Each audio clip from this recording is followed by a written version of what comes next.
Hey, yo, what's up? I don't know why I started the video like that, but here we are. This is the Turbo Thralls deck, aka Can You Smell What the Clock is Cooking in reference to the clock hand. This is a deck that popped up a couple around last week and has been a pretty all right um, answer to answers in the meta. And what by that I mean, this deck is kind of trash against Azurelia, which is certainly not a good place to be. Um, in the current meta, this is before the 2.8 or 2.9 patch, whenever the next balance patch is. I don't remember what it is, but this is the day before the notes are released. So we're gonna play this a little bit. It's good against a lot of like Thresh Nasus. It's decent against like TLC. It kind of goes under that deck and overpowers it, or it can with some quick draws. It has a pretty bad matchup against the Zerorelia because it's just faster and you don't have a ton of answers. And cards like Ice Shard and Avalanche are, um, they are kind of bait against those. I mean, they're good against them. They're bait if you think that it's actually good enough to beat those decks. That's the bait. But I'm already playing it, so it's good in that case. But besides that, you're really just trying to get a Frozen Thrall of some sort, whether it's from Frozen Thrall or Lissandra or Draklorn Inquisitor, or even the one of where is it? Succumb to the Cold. You want to get a Frozen Thrall in play and try to tick it down as fast as possible, either with Time in a Bottle, Clockwork Curator, the Clock Hand later on, potentially even getting a Promising Future. Now, excuse me. If you've seen this deck before, you've likely seen maxed out Promising Futures with Talia as well. Well, I cut the Talia and I cut one of the Promising Future.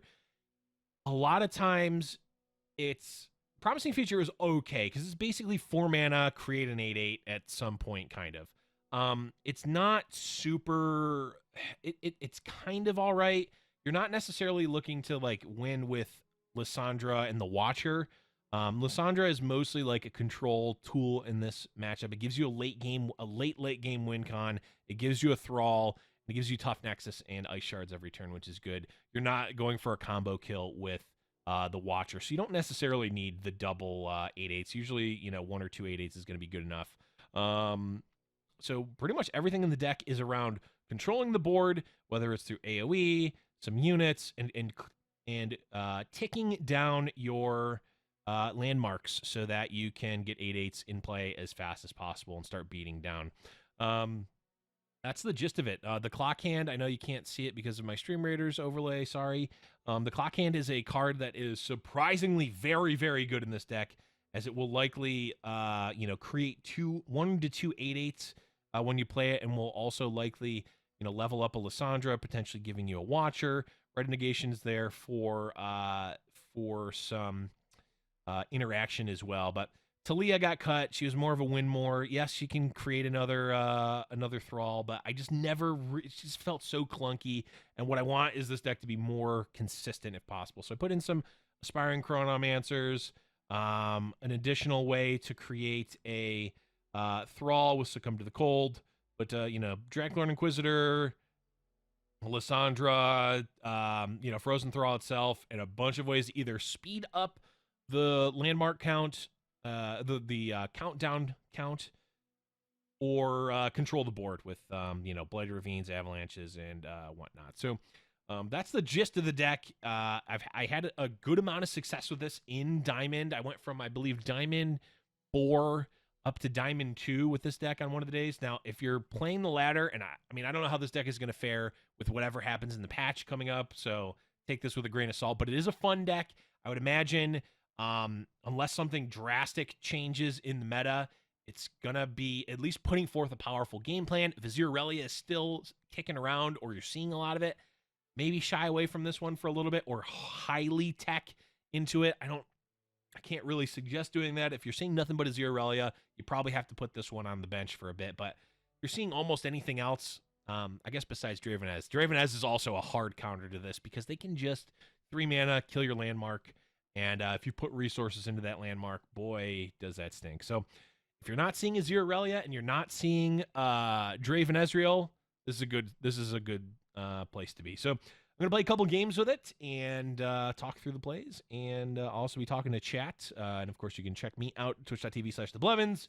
When I go live multiple times during the week. I don't know, follow me on Twitter, where the link is probably in the description of this video and all that. But we're going to jump into a couple games, and yeah, I'll be back after the games. A couple of games, yeah. Okay, so as you can see, I'm running this deck in the real world. We're in Masters queue, so if you think that I don't mean what I say about this deck, literally bringing it into Master. So we're playing against TFIz. Well, we definitely want an early enabler. Draculon Inquisitor's a little bit too slow. Tavern Keeper can help stabilize a bit, but they have elusives. It's not super great. I'm going to keep the Tavern Keeper. It does help recoup some of the life and stabilize the board a bit. Time in a Bottle is usually a keep, but I don't want to keep the Enabler for the landmark if I don't already have the landmark, because then it's just a dead card. So I'm going to ship everything else here. Lissandra's nice. Right Negation's pretty bad. Ooh, okay, turn 1 Thrall. Mission accomplished. This is really what you want. In basically every matchup, turn 1 Thrall really does help. Draculon Inquisitor. Okay. Ballistic Bot's going to be able to get in for a point here.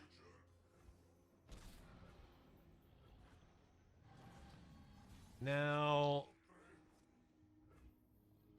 we definitely want to save the Kindly Tavern Keeper to gain full life value here. So we're just going to go with Lissandra. She generates another Thrall, which of course you want to get out as early as possible. Now, there's a possibility that I want to attack, but they have Suit Up, and knowing how my opponents usually draw, they probably have the 2-mana Suit Up, so we're going to not attack into that. Okay, Poro Cannon is not super great for me.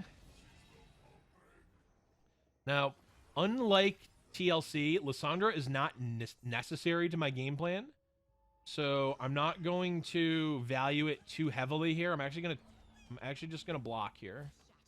Yeah,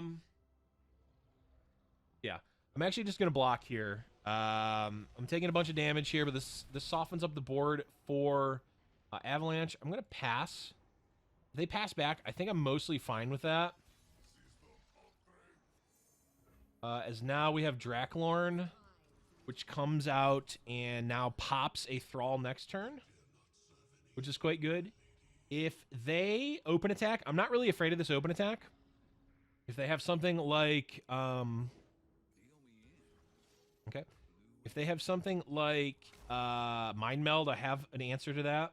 If they develop, I punish them with Avalanche, which is nice.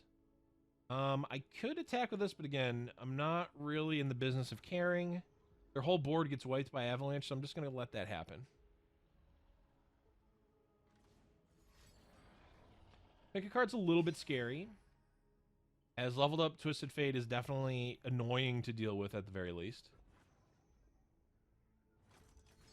Okay, we have an 8/8 now, which is nice. Again, this open attack is really not scary, and I'm basically going to Avalanche almost no matter what they play.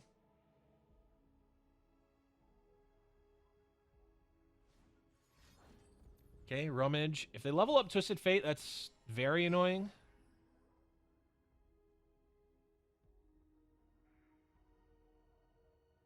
TFIz, yeah, TFIz is making a little bit of a comeback. Players like Filthy Gamer Weeb are really holding down the fort, and Floppy Mudkip for that matter, are really holding down the fort in terms of revitalizing the deck. I mean, it's definitely not as easy of a win as it used to be.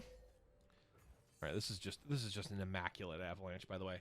But top level players are really playing the deck to perfection and showing just how strong the deck can be, which is really, I think, over-indexing the deck quite a bit. Okay. If they want to play more Poros, I don't really care. Yeah, I think this is actually good enough to counter. This is good enough to counter because we're just gonna. We're not actually gonna get another 8/8, but we're. Yeah, the opponent surrenders. So that's not uncommon. I mean, Avalanche. I mean, this deck is very good against what TF is doing. Avalanche. It's just nothing but AOE, right? And I'm actually putting out an 8/8 and able to really pressure them. So that's you know, a pretty typical game. I didn't really have too much of a nut draw. Opponent had an average draw. We had answers, and what we're putting forth as a base is a relatively quick 8/8. I mean, we can have faster 8/8s than that, but that is sort of an average game from the deck. So that's one match. We'll probably play one or two more, and we'll be back for the next one. Boom. Going into game number 2. Going into game number 2. It's game number 2. We're going to play. Okay. Shikamaru, they're a player whose name I recognize. Okay, so this is like a super control deck, I'd guess. Yeah. Succumb to the cold. I want an 8/8 in play as soon as possible. Boom, boom, boom. There it is. That's good. Blight Ravine's going to be not super great. And in fact, it's possible I want to keep cards like Preservarium in my opening hand if I already have them, if only to not draw. That's probably stupid. We'll see. Anywho, this is a pretty decent opener against a deck that I'm imagining is a very like heavy control deck. Actually, I think I cast them playing this deck. I don't remember if it was them or not. I can't remember if they were in the top 8 of DreamHack or not. The DreamHack series I casted a while ago. Okay, so Draklorn feels all right here. Don't really want another Aspiring Chronomancer, and Clock Hand is a little bit further along than I want to put on top of my deck right now. We'll get in for our 2. If this was like a later turn and they passed into me like this, I would burn their mana, but obviously I'm not actually burning anything by passing there, so we're going to continue on. Alright. Wow, Draklorn, wow.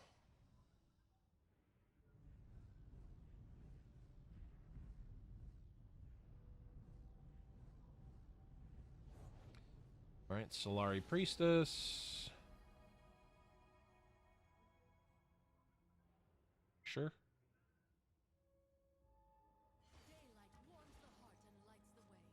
Yep, we'll pass the turn. No real... I mean, I could play this now. I could play that there just to do the predict, but I'd rather wait on it.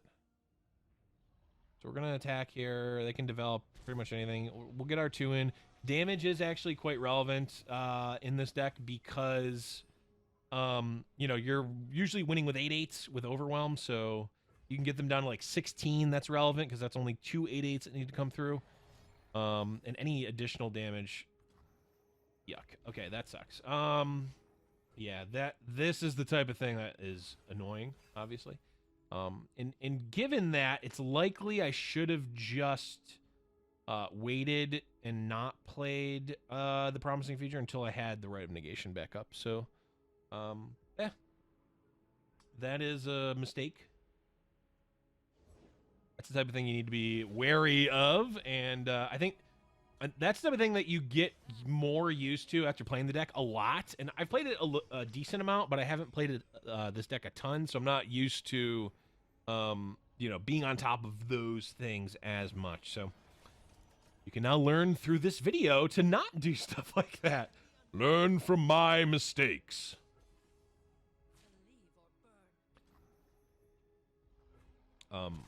One thing is, Promising Future, you don't really gain any value from developing it earlier, other than the fact that you're utilizing your mana's opportunity cost, right? So if your mana's just gonna get burnt, it feels good to play it there, but in a case like that, obviously you saw it backfired, so you don't always want to do that.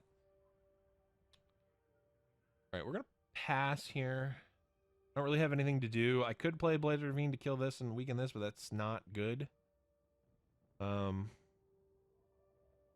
playing Avalanche, like all these AoE spells don't do anything.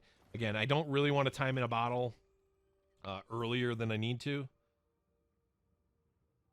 I will time in a bottle this turn if it's safe. I mean, I'll probably end up timing a bottling anyway, but I will want to protect this at almost all costs. If they attack, I will block here. Make this a 3-2. They're getting close to critical power level. Okay. Yep. So next turn they have a soul possibility. Right, we're gonna time in a bottle here. Somewhat as a burst pass.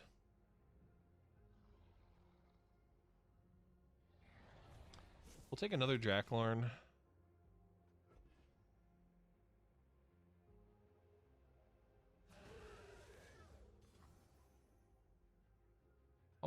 I'll take the 7. That's fine. Unfortunately, they're gonna have a soul next turn. Keeping this alive is good because of right negation and also just to block like a soul on a future turn. We will attack with an 8/8 here. Now we're really looking for Lissandra because the Watcher win condition in this matchup seems very online.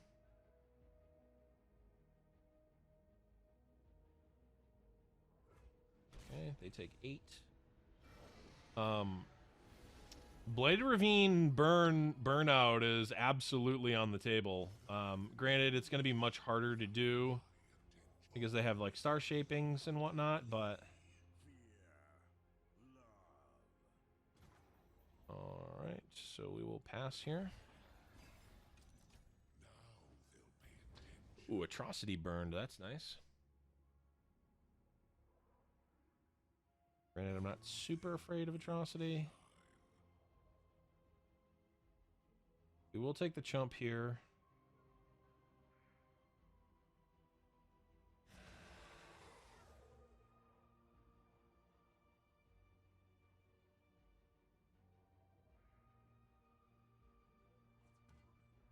Okay. We're going to take a chump here. If they had second Aurelion Soul, I feel like they probably play it.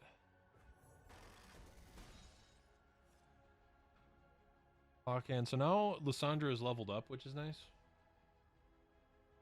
We still have right negation mana, which is also quite nice. Sure. I mean, we obviously right negate this. Yeah, we'll destroy mana crystal.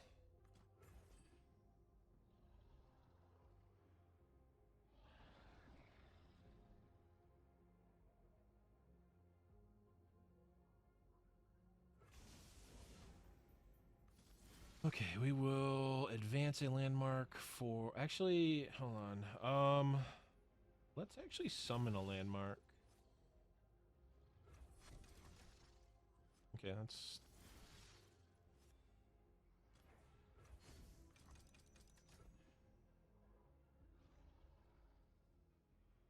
So we're going to open attack. And we need to get 2 damage to have Blighted Ravine burn out. Blighted Ravine beat down burnout. We will see what we can do. Okay. 8/8 online.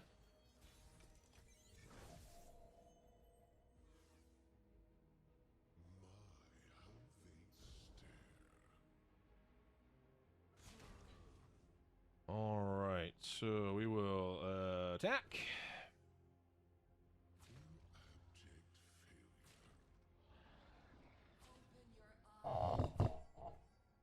They go to 1.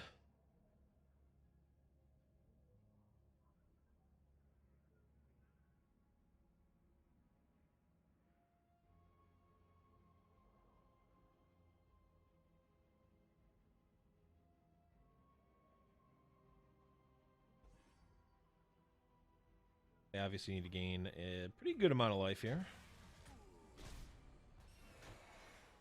Star shaping, of course, is the cleanest way to do that.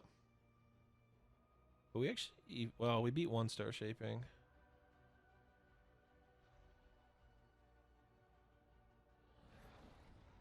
The fangs is not it.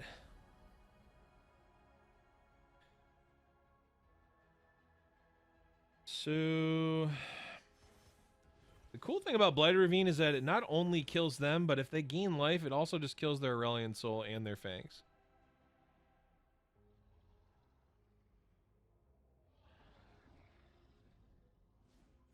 Star shaping. Withering Whale. We're gonna go ahead and try to kill them in response.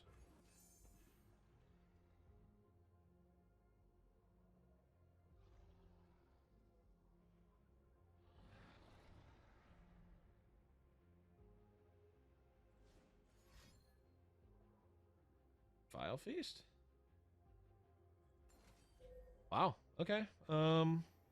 Sure. It is unfortunate. But their board is still gone. Their board is still gone. Mine is not. They're going down to 2, and I do have another Blighted Ravine. Okay, their board's not gone. All right. Well, I mean that was pretty good. The Trickster actually is pretty good. Succumb to the Cold is also pretty good.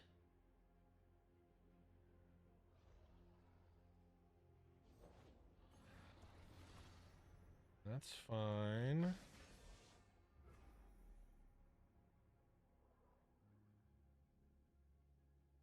Four, 8, 9, 10. So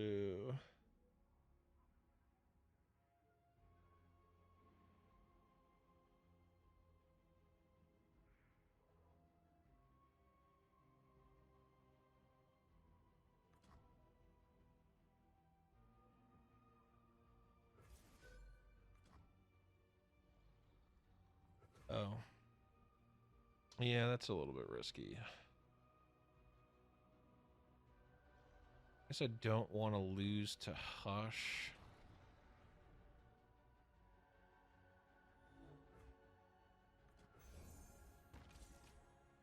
I don't know. Maybe I just pass there. I want to at least put the... That was tough. There was a lot of different options there. I wanted to try to like bait out as much mana out of them as I can before they play like a life gain spell.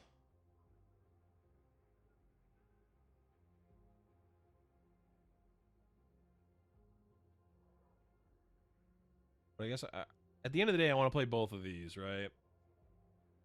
And I guess if they have life gain, I don't know. And play this next turn. I don't need to necessarily have this on it for an open attack.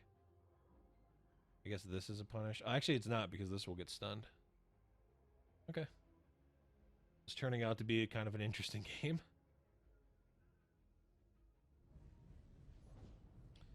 Okay, Spacey Sketcher.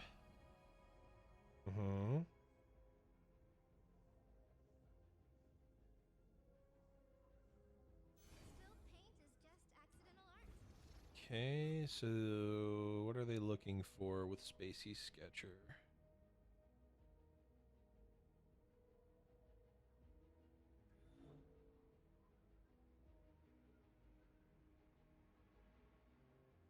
We go Moonglow. Okay, so this doesn't kill me.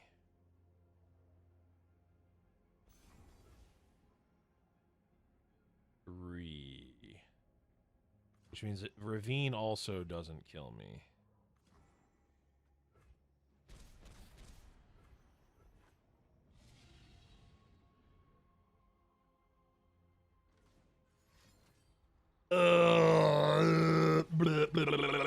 That's fine. I mean, it sucks, obviously, but it's fine. Okay. That makes things harder for sure.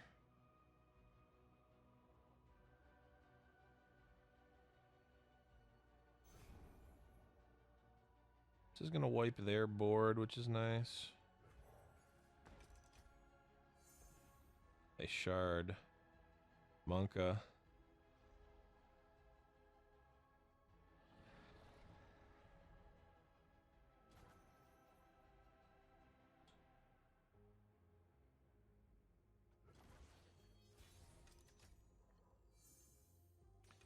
Okay, another ice shard.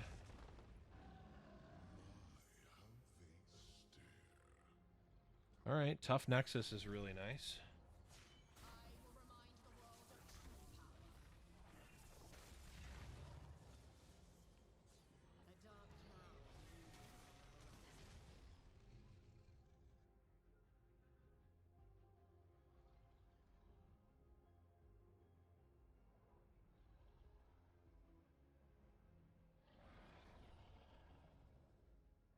All right.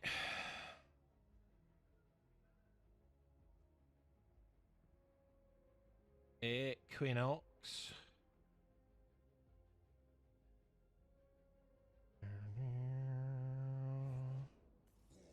The warrior, sure.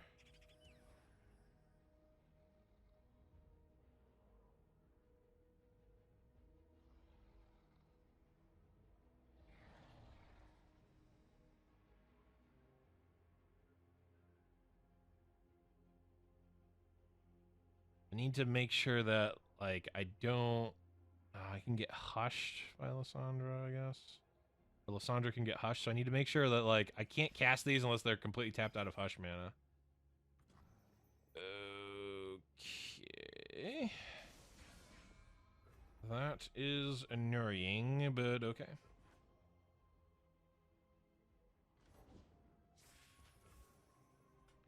Okay. I wonder if I want to play this here, actually. I might want to play Avalanche.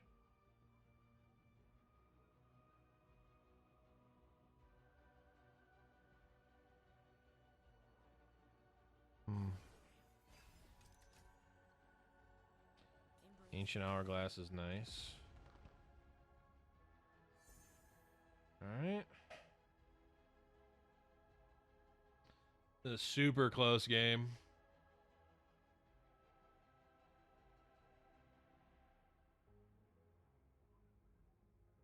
Super close game.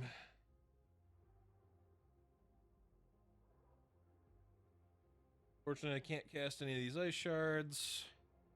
I just lose to Hush. The Immortal Fire.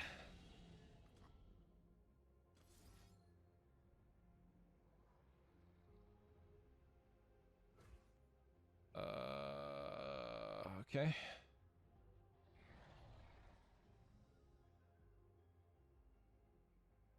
The Immortal Fire.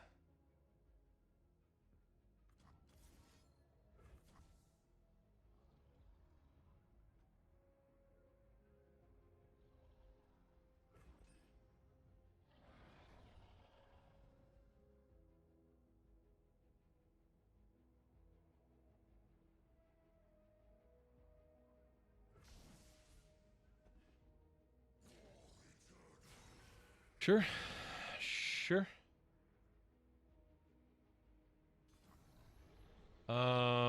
We lose to Hush. Guess that sucks.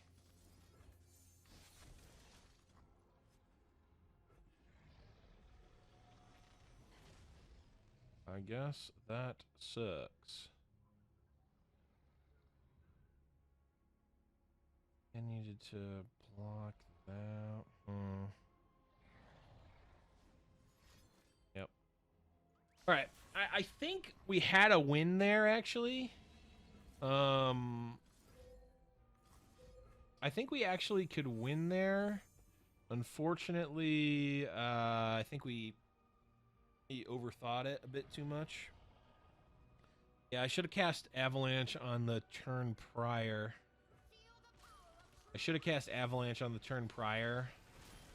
And if I did... If I did, they wouldn't have had enough blockers. Yeah, I think, yeah. We punted there, but you can see how the deck, it's got game there. Obviously, I was winning on the next turn with the Watcher. But yeah, I mean, that's another example of how the deck can play out. And if you can pilot it a little bit better than me, I think you can get a win there. But we will be back for the last game of this 3-game set. We're going to start 1-1. We're going to hope we can end up on top. Oh, one more game to rule them all. One more game to rule them all.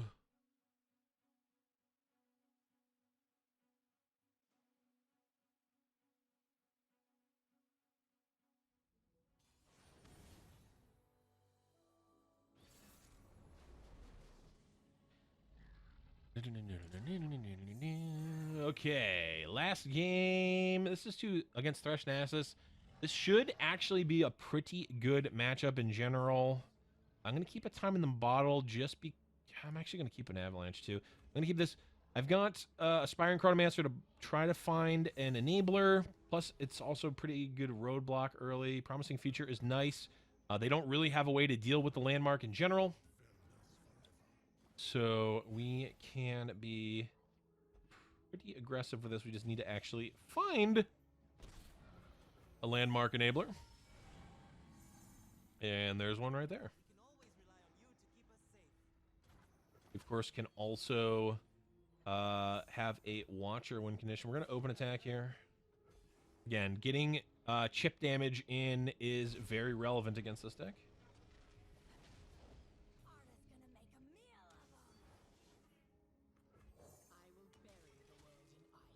Yep, now they used that on here, which is going to be great. Probably going to set up my Avalanche for me, which is nice. Maybe not. Maybe they'll just attack and not.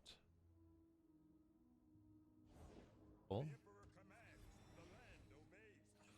The Emperor commands, the land obeys. I'm just going to do this.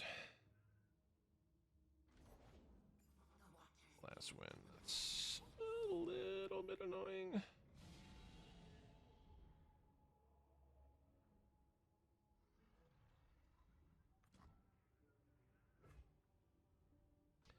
Pass again. 3/3 attacks, yep. Sure. This is fine. We're going to open with the Avalanche here. Kills off most of their board, including the Bakai Reaper, which is quite relevant. They could counter this. That's fine. That's not that detrimental of an outcome. I mean, it's not great, but it's not too terrible. Stay a while and listen. Hey, absolute. Thank you for the follow. Let's open with a predict. All right, Draklorn is helpful. It's a blocker, and it also will accelerate. Well, I don't necessarily need to accelerate too much. We'll go for a heal here. We'll take a pass.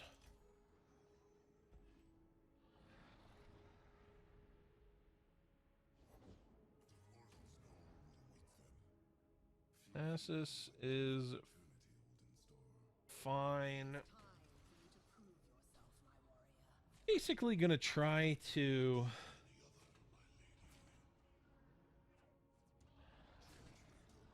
they're attacking with this. Interesting.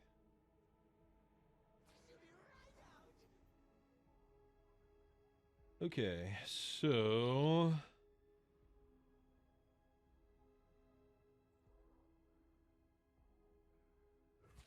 go here. Go here.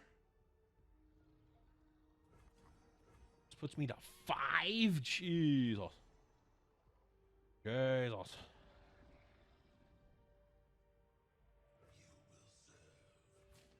Puts this dead to Vile Feast, but I think I'm okay with that, actually.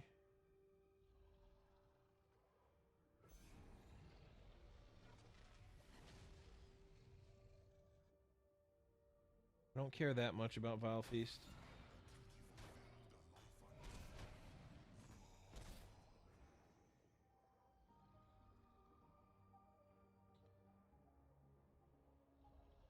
I kind of just want my 8/8 now, I guess.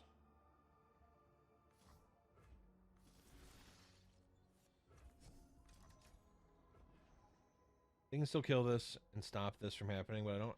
That's actually fine with me. So we'll go to 3. I'll play Promising Future plus this next turn, which will mean on their turn I'll get 2 8/8s. Blimps is fine.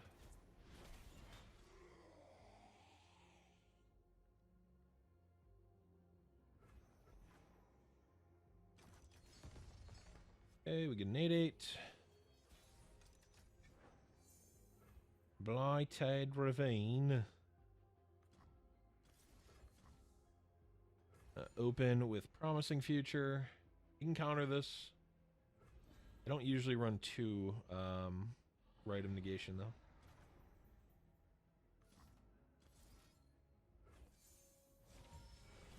We'll do this. We'll take this just in case for life gain purposes. If they have Atrocity, I lose, as is generally the case. Yep, they have it. That's fine. Okay.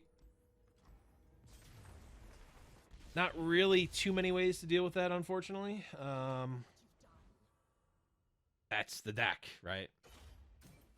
But in general, that should be a pretty good matchup for us. They had a kind of aggressive draw. And we didn't have a ton of interaction there. We had relatively quick 8/8s, but at the end of the day, like, they have board control. They have ways to deal with our board, and they get an early Nasus just normally, and they Atrocity us.